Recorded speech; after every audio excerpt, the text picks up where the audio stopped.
South Africa has lost two stalwarts who made a huge contribution to rugby in the country. Yesterday, we were informed of the passing of Mr. Ebrahim Patel, who was the first president of the South African Rugby Union and one of the driving forces behind the movement to rugby unity towards the end of the 20th century. He passed away yesterday at the age of 78 after suffering a stroke. In 1992, the South African Rugby Association came together to form SAFU under the joint presidency of Mr. Patel and Dr. Dani Craven. Apart from negotiating with the prevailing authorities to bring about unity in the game, Mr. Patel also ensured that players from SARU were informed about the progress being made and urged them to remain patient after many decades of sacrifice to ensure a level playing field for all South Africans.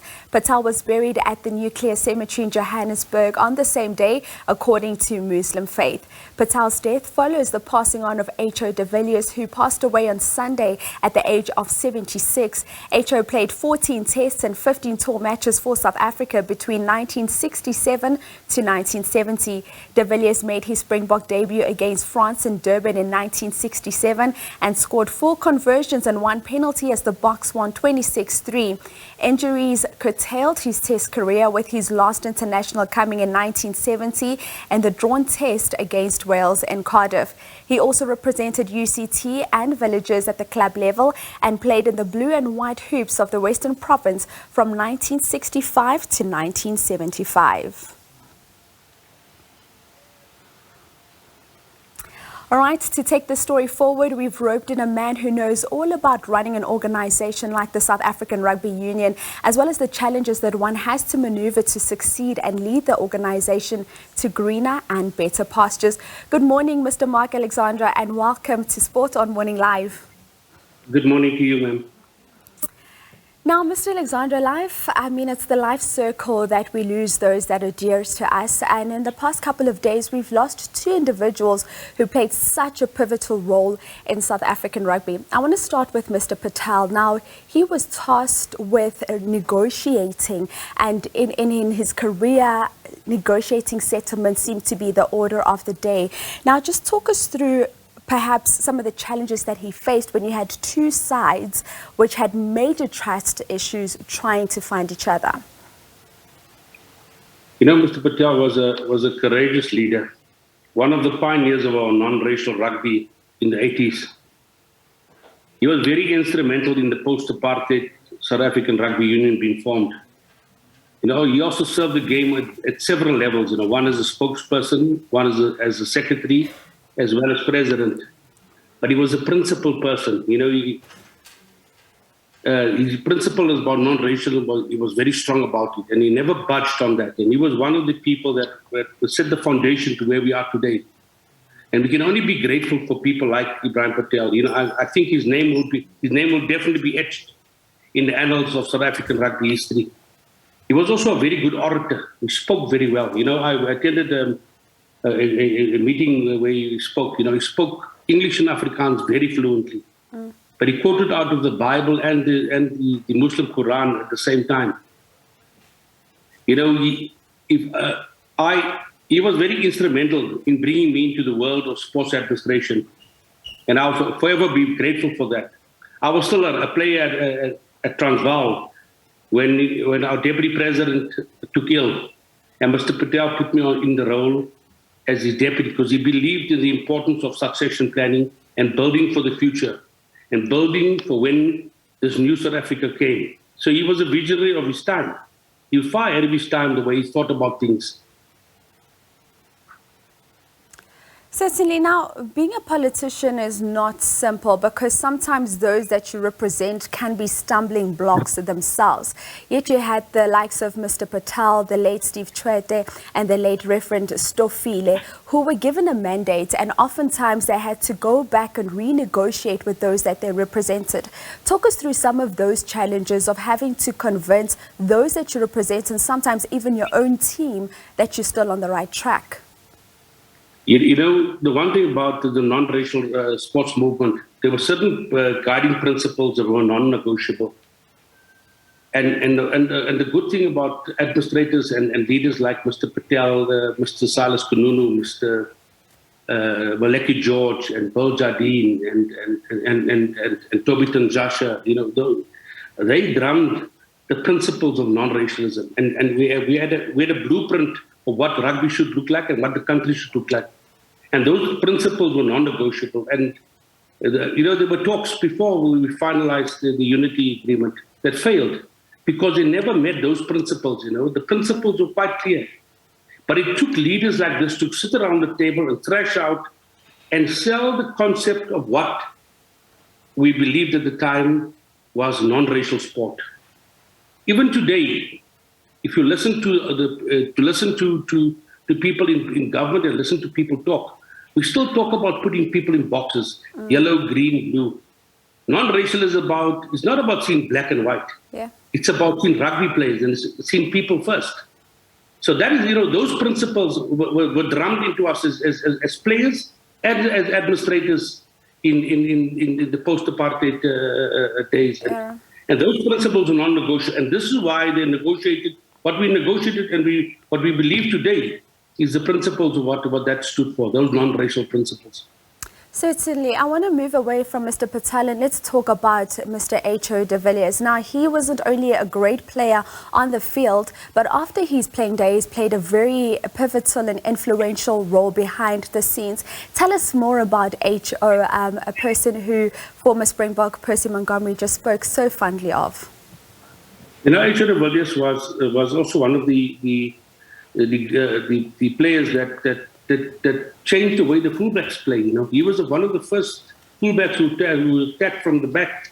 The counter-attack play. He was just ahead of his game. He was a brilliant player. Before fullbacks used to catch the ball and just kick it out, and he counter-attacked. When he caught the ball at the back, he counter-attacked. He introduced a new dimension to the game, and he was an excellent player. He's one of our big legends, and the way he played. Today, fullbacks are still emulating what he did many years ago. He was an excellent player. Unfortunately, due to injury, he could only play 15 games for the Springboks. He would have played much more. He played a lot of games for Western Province, and he was a great hero for that region as well. Now, Mark, help us just understand in these changing times, from just a layman perspective, what seems to be becoming a permanent fixture, or seemingly will be a permanent fixture in rugby moving forward. We saw last week New Zealand Rugby announcing that Silver Lake had acquired an equity stake in the All Blacks. Now, for an organisation like the South African Rugby Union, what would it mean to have an equity partner that could possibly be a way of raising capital, particularly following what we've experienced now with the COVID-19 pandemic? Look, I must say up front, that South African Rugby is also looking at similar things, and we are in talks with several companies.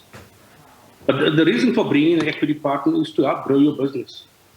Now, this is not buying equity into the South African Rugby Union as such, or the Springboks. This is buying a stake in your commercial rights of your organization. So that you take your commercial rights, your broadcasting and your sponsorship, and you put it into a vehicle, and they buy into the vehicle. But the equity partner comes in there because they're going to take you from A to C. They're going to grow your business and make sure you can generate more revenue. And the reason organizations do this is to build capacity. Currently, where we are in the world of sport, sponsors want to be in the digital space. They want to participate in the OTT space.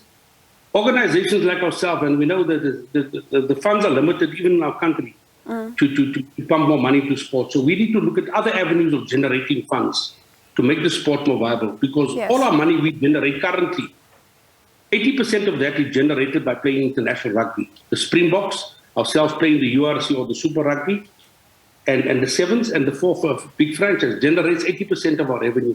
It's not generated locally. So in order for us to sustain those things, to sustain our teams and the organization, we need to look at other avenues of raising funds. Because our funds that we raise, we fund from the Springboks all the way down to school rugby. Yes. We understand our country cannot pumping money, lots of money into sport, and we've got so many other priorities. So we need to look at other ways of generating funds, and those are one of the ways by commercializing your rights that you have available in your organization. Certainly. And Mark, you mentioned that you are looking at a couple of possibilities. Are there any timelines you have in place in terms of those discussions at the moment? Unfortunately, with those timelines, it's things about due diligence and a whole lot of other things that take place. So, once the potential partners seen what you have and valued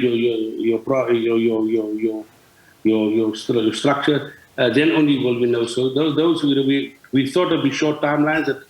It's actually we started in 2019 already, and we have not completed. But I think COVID was part of the problem that there were delays. So there are a due diligence process currently underway, and I'm under confidentiality agreement, and I cannot talk further on that. I'm sorry about that, man. Certainly. And finally, we saw South African Rugby announcing an extended commitment to the Rugby Championship until 2025.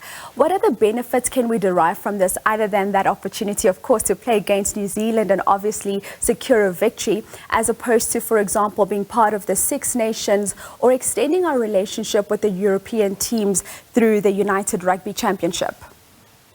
I think we were just re-emphasizing that we will honor our agreements we have in place. We have agreements in place with the partnership with SANZA, and we'll honor those agreements until 2025. And I think that statement that came out was just reconfirming that we're not going to break any of those agreements, as one of our partners did with around Super Rugby over time, over the past few years. But we want to honor those agreements, and we'll stick to those agreements. But as and when the time arises, when we decide we want to move either north, wherever else, we would give them a proper notice and do the right thing. Certainly. Mr. Mark Alexandra, thank you so much for your time this morning. Have a blessed day further. Thank you, ma'am. Thank you. That is, of course, Mark Alexandra, as we talk all things South African rugby and what we can expect in terms of what will still happen in our rugby here in South Africa.